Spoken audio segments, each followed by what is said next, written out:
এই এই দোকানকার জি স্যার, আমার। আমি সিটি কর্পোরেশন থেকে এসেছি। স্যার স্যার আমি আপনার পায়ে ধরতেছি স্যার, এখান থেকে আমার দোকানটা ভাঙিয়ে দিয়েন না স্যার। আপনি আমার দোকানটা ভাঙিয়ে দিয়েন না স্যার। আপনি যদি আমার দোকানটা ভাঙিয়ে দেন তাহলে আমি তো রাস্তায় পড়ে যাবো স্যার। আমার ছোট ছোট দুটো মাইয়া পোলা আছে, আমি এই দোকানটা দিয়া ও করে চালাই, এই দোকানটা দিয়ে আমি আমার সংসার চালাই স্যার। আপনি যদি আমার দোকানটা ভাঙিয়ে দেন তাহলে আমার রাস্তায় বসতে হইব স্যার। স্যার আমার এত বড় সর্বনাশ করেন না স্যার। স্যার আমার স্বামী নাই, আমি আমার মাইয়া পোলারে চালাই স্যার। এই দোকান ছাড়া আমার আর ইনকাম করার কোনো সোর্স নাই, আমি এই দোকান ছাড়া চলতে পারবো না স্যার। আমার রাস্তায় ভিক্ষা করা স্যার আর কোনো উপায় থাকবো না স্যার। আপনার আল্লাহর দোহাই লাগে আমার দোকানটা ভাঙিয়ে দিয়েন না স্যার। আরে কি করছেন? পাও ছাড়েন, পাও ছাড়েন, ওঠেন, দাঁড়ান। আমি আপনার দোকান ভাঙতে আসিনি, ম্যাজিস্ট্রেট স্যার আপনাকে ডেকেছে, আপনার সাথে কি যেন কথা আছে। ম্যাজিস্ট্রেট স্যার আমাকে ডাকছে মানে? নির্ঘাত সে আমার দোকানটা ভেঙে দেওয়ার জন্য আমাকে ডাকছে। স্যার স্যার আপনি একটু ম্যাজিস্ট্রেট স্যারের বুঝাইয়া কর না স্যার। আমার এই দোকান স্যার আর কিচ্ছু নাই, আমি এইখান থেকে যে টাকা ইনকাম করি ওই টাকা দিয়ে আমি আমার সংসার চালাই, আমার পোলামাইয়ারে চালাই স্যার। আমার যদি এই দোকানটা ভেঙে দেয় তাহলে আমার রাস্তায় বসতে হইব স্যার। স্যার আপনার দোহাই লাগে, আপনি একটু বুঝাইয়া কর না স্যার। স্যার আপনি একটু ম্যাজিস্ট্রেট স্যারের বুঝাইয়া কর না, আমার মতো গরিবের পেটে লাথি না মারতে স্যার। আরে বোন, আমি তোমার দোকান উচ্ছেদ করতে আসিনি, ম্যাজিস্ট্রেট সাহেব আমাকে পাঠিয়েছে তোমাকে ডেকে নেওয়ার জন্য। উনি তোমার সাথে কি বলবো সেটা আমি জানি না। দেখো বোন, তুমি সময় নষ্ট না করে এখনই চলো, ম্যাজিস্ট্রেট সাহেব সামনে আছে, তুমি আসো, আমি যাচ্ছি। হায় আল্লাহ, আমি তো ভাবছি উনি আসছে আমার দোকান ভাঙিয়ে দিতে, কিন্তু উনি কইতেছে ম্যাজিস্ট্রেট স্যার নাকি আমারে ডাকতেছে। কিন্তু ম্যাজিস্ট্রেট স্যার আমারে কেন ডাকবো? আচ্ছা, ম্যাজিস্ট্রেট স্যার কি আমার দোকান ভাঙিয়ে দিতে চায়? না না, কিন্তু আমি তো কোনো কিছু করি নাই, তাহলে উনি আমার কি লিগে ডাকবো? যাই হোক, আমি কি যাম ওইখানে? আমার যাওয়াটা কি ঠিক হইব? যাই দেখি, যদি না গেলে পরে ম্যাজিস্ট্রেট স্যার আইসে আমার দোকানটা ভাঙে ফেলে, তাহলে তোমার ছোটো ছোটো পোলামাইয়া নিয়ে রাস্তায় বইতে হইব, আমার তো না খায় মরণ লাগবো। যা হইব পরেরটা পরে দেখুন যাইব, আমি আগে যাই, যাই দেখি কি হয়। আপনার বিল্ডিং এর কাজ তো পুরোটাই শেষ, কিন্তু আপনি তো বললেন না বিল্ডিংটা কার নামে দিবেন, আর আপনি তো স্যার নিজের নামে বিল্ডিংটা নিলেন না। হ্যাঁ, আসলে বিল্ডিংটা কার নামে নিয়েছি আর বিল্ডিংটা কাঁচা শেষ হোক, তারপর তুমি বুঝতে পারবে যে আসলে আমি বিল্ডিংটা কার নামে দিচ্ছি। স্যার, ভদ্র মহিলা আসতেছে, আমি বলে আসছি আপনি ডাকছেন। ও আচ্ছা, ঠিক আছে, সমস্যা নেই। স্যার আমি কি সাইডে যাব? আচ্ছা ঠিক আছে, তুমি এখন আসতে পারো। আচ্ছা ঠিক আছে, তাহলে আপনি ফাইলটা কমপ্লিট করে ফেলেন। হ্যাঁ, ওকে স্যার, কমপ্লিট করে ফেলবো আমি। স্যার আপনি আমারে ডাকছেন কে লাইগা? আমি কি করছি স্যার? আরে বাবু, তুমি এইখানে? ও, তুমি মনে হয় ম্যাজিস্ট্রেট স্যারের সাথে থাকো না? তুমি একটু স্যারের বুঝাইয়া কও না, স্যার জানি আমার দোকানটা না ভাঙিয়ে দেয়। তুমি তো জানোই ওই দোকান দিয়ে আমি আমার সংসার চালাই, ওই দোকান ছাড়া আমি আমার সংসার কিভাবে চালামু কও? আমার দুইটা ছোট ছোট মাইয়া পোলা আছে, এখন যদি ওই দোকানটা ম্যাজিস্ট্রেট স্যারে ভাঙিয়ে দেয় তাহলে আমি কই যামু কও? আমার তো পোলা মাইয়া নিয়ে রাস্তায় বসা লাগবো। বাবু তুমি একটু স্যারের বুঝাইয়া কও না, আমার দোকানটা জানি ভাঙিয়ে না দেয়। স্যার আমি তো কিছু বুঝতেছি না, এই মহিলা আপনাকে বাবু নামে ডাকছে কেন? আর এই মহিলা কে? আর আপনার নাম না আনোয়ার হোসেন? চুপ থাকো, সেটা তুমি পরে দেখতে পারবে। আর ভাবি, তুমি এত উত্তেজিত কেন হচ্ছ? আর ম্যাজিস্ট্রেটকে তুমিও চেনো, আমিও চিনি, এত তাড়াহুড়া করো না। আর ম্যাজিস্ট্রেট তোমাকে ডাকছে তোমার দোকান ভাঙার জন্য না। কি বলছো তুমি এইসব বাবু? ম্যাজিস্ট্রেট আমার পরিচিত কেমনে হইব? আমি তো কোনো ম্যাজিস্ট্রেটেরই চিনি না, তোমার কথা ভুল হইতাছে। দেখো বাবু, তুমি ম্যাজিস্ট্রেটের কও আমার দোকানটা যদি ভাঙ্গা না দেয়। তুমি তো জানোই ওই দোকান ছাড়া আমার আর কিচ্ছু নাই, তোমার বাইরে মইরা গেছে, আমি ওই দোকান চালাই, আমার সংসারটা চালাই, আমার পোলাপানগো চালাই। এখন যদি ওই দোকানটাই আমার না থাকে তাহলে আমি কেমনে চলবো কও? আমার দুইটা পোলা মাইয়া লইয়া তোমার রাস্তায় বইতে হইব। বাবু তোমার আর নতুন করে কি কমু, তুমি তো সবই জানো। তোমার ভাইয়ের রেখে যাওয়া স্মৃতি বলতে শুধু ওই দোকানটুকুই আছে। আর তুমি কিন্তু ভুইলা যাইও না বাবু, তোমার ভাই ওই দোকান চালায় তোমার লেখাপড়া করাইছে, মানুষের মতো মানুষ করছে। আর ওই দোকানটাই একমাত্র আমার স্বামীর স্মৃতি। ওই দোকানটা যদি ভাঙে দেয় তাহলে তো আমার রাস্তায় বসতে হইব। বাবু যেমনি হোক তুমি তোমার স্যাররে একটু বুঝাইয়া কও না, আমার যেন ওই দোকানটা না ভাঙে দেয়। ওই দোকানটাই তোমার ভাইয়ের একমাত্র স্মৃতি। আরে ভাবি, তুমি এত তাড়াহুড়া করতেছো কেন? তোমার ওই দোকান কেউ ভাঙে দিবে না, আর কারোর ক্ষমতা নাই ওখান থেকে দোকানটা উঠোই দেওয়ার। আর হ্যাঁ ভাবি, তোমাকে একটা কথা বলি, তুমি না বলে ম্যাজিস্ট্রেটের কথা, ম্যাজিস্ট্রেটকে তুমি ভালো করে চেনো।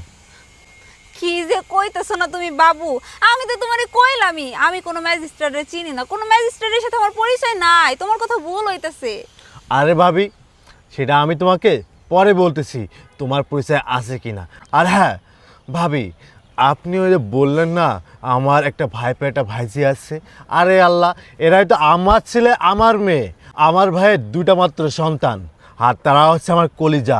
আমি জানি আমার ভাই কত কষ্ট করে পরিশ্রম করে মাথার ঘাম পায়ে ফেলে আমাকে পড়াশুনো করিয়েছে, আমাকে সুশিক্ষায় শিক্ষিত করেছে।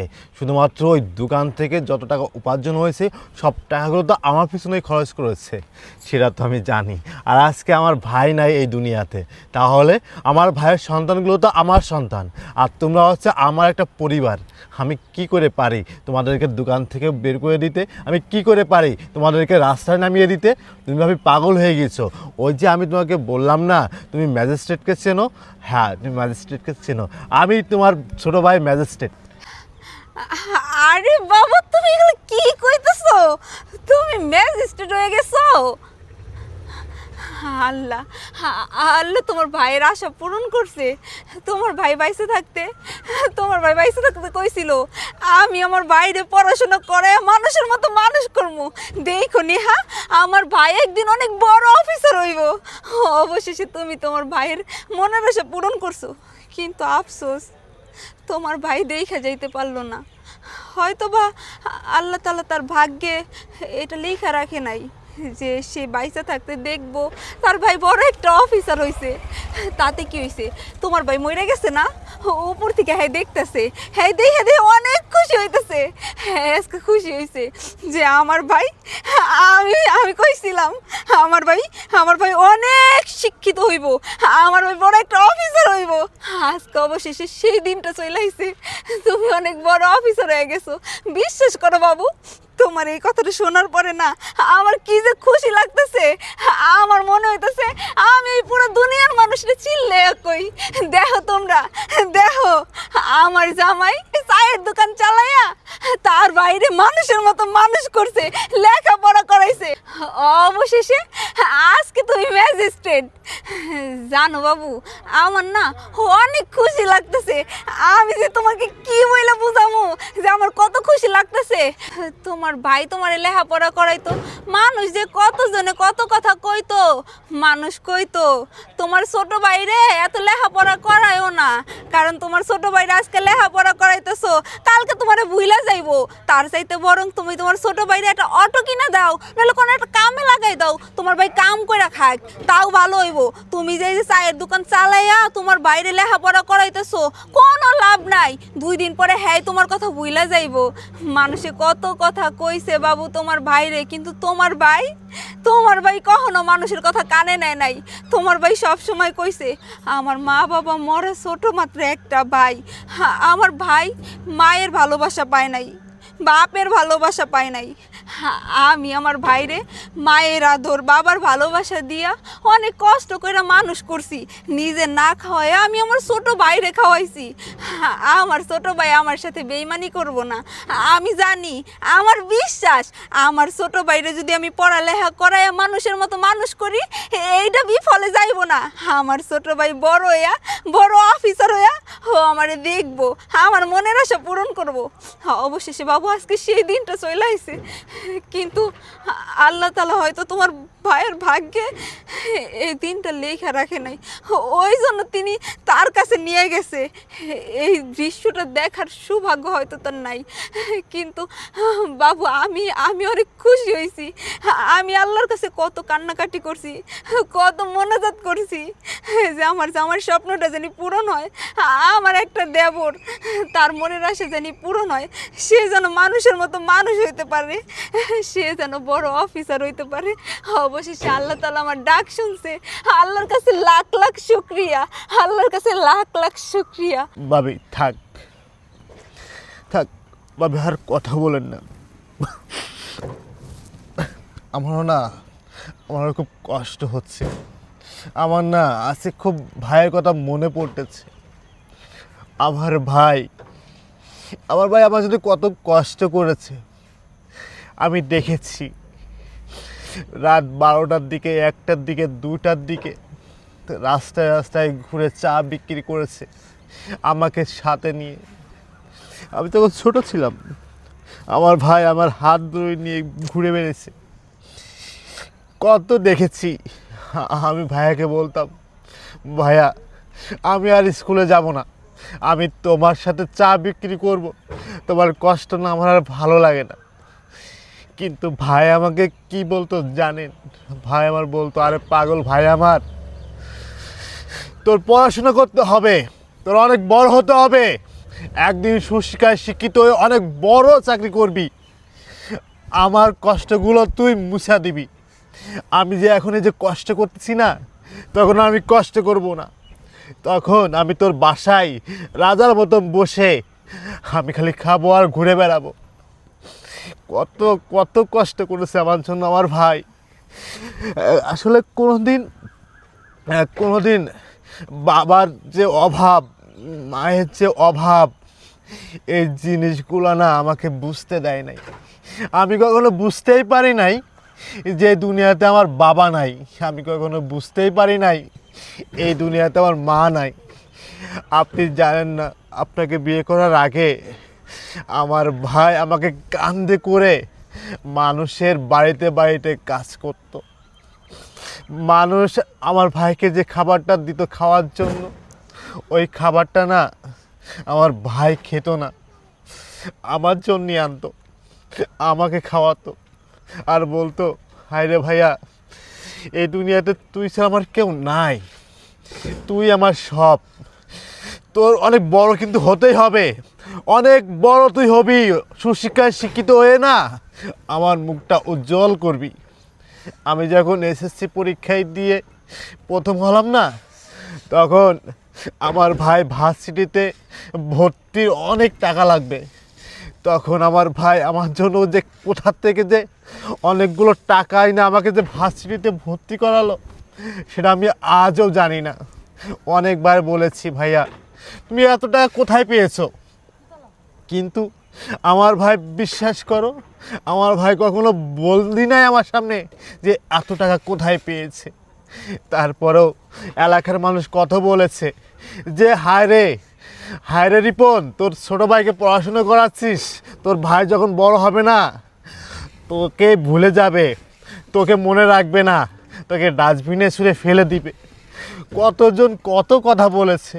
আর আমার ভাই বলেছে, না আমার ভাই কখনো আমাকে ভুলবে না। আসলে না, আমি আমার ভাইকে ভুলি নাই। আজকে যদি আমার ভাই এই দুনিয়াতে থাকতো তাহলে না অনেক খুশি হতো, কিন্তু আল্লাহ হয়তো বা এই ডাকটা শুনি নাই। আল্লাহ আসলে এই জিনিসটা আমার ভাইকে দেখতে দেয় নাই। যাই হোক, আমি আমার ভাইয়ের জন্য দোয়া করি, আল্লাহ যেন আমার ভাইকে জান্নাতবাসী করুক। আর হ্যাঁ ভাবি, আর তুমি কি বলছো? তুমি রাস্তায় নেমে যাবে? আমি তোমার ছোটো ভাই আছি না, আমি থাকতে তুমি আর রাস্তায় থাকবে না, তুমি আর রাস্তায় থাকবে না, রাস্তার পাশের দোকানও চালাবে না।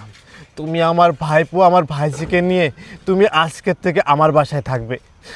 আর তুমি বলতেছিলে না এই বিল্ডিংটা আমি কার নামে করতেছি? জি স্যার। আমি তোমাকে দেখাচ্ছি, এই দেখো, এই বিল্ডিংটা আমি আমার ভাইপো ভাইজির জন্য করেছি। ভাবি, এই যে বিল্ডিংটা দেখতেছেন না, এই বিল্ডিংটা আমি আমার ভাইপো আমার ভাইজির জন্য করেছি। এই ফাইলটা তোমার জন্য ভাবি। বাবু, তুমি এটা কি কইতেছো? এই বিল্ডিংটা তুমি তোমার ভাইপোর ভাইজের জন্য করছো? আসলেই বাবু, তোমার ভাই যে মানুষের কাছে বড় মুখ করে যে কথাগুলো কইছে না, ওই কথাগুলো আসলেই সব সত্যি হয়ে গেল। তোমার ভাই ছোট হইল না কারো কাছে। দেখো দেখো পৃথিবীর সব মানুষ আজকে আমার দেবর আমার ছোট ছোট দুই পোলা মাইয়ার লিগা এত বড় বিল্ডিং করতেছে। দেখছো, তোমরা না কইছিলা আমার দেবর নাকি বড় হইয়া মানুষের মতো মানুষ হয়ে আমার জামাইরে রাস্তায় ফেলাই দিব, আম করে কোনো খোঁজ খবর নিব না। দেখো সবাই দেখো, আজকে আমার দেবর আমার পোলা মাইয়ার লিগা এত বড় বিল্ডিং বানাইছে। ভাই, আমি দোয়া করি আল্লাহ তোরে আরো অনেক বড় বানাই, তুই আরো দূর আগে যা। ভাবি চলো, অনেক সময় ধরে রাস্তায় অনেক কথা বলেছি। ভাবি সামনে গাড়ি রাখা আছে, তুমি গাড়িতে চলো, আমাদের পুরাতন বাড়িতে যাব। চলো আচ্ছা চলো। আসো।